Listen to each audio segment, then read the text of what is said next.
I medici non hanno ancora sciolto la prognosi per un 31enne precipitato lunedì sera dalla finestra al secondo piano della palazzina dove vive con il padre. Sull'asfalto lungo via Chiesa, siamo a Semonzo di Borso del Grappa, restano ancora evidenti le tracce dell'incidente.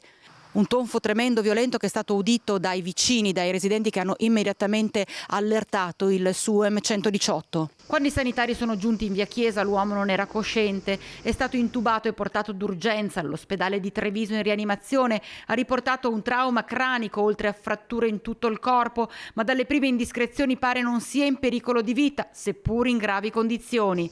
Sembra che il 31enne, come ogni sera, fosse seduto sulla finestra da cui è caduto per dipingere sua grande passione.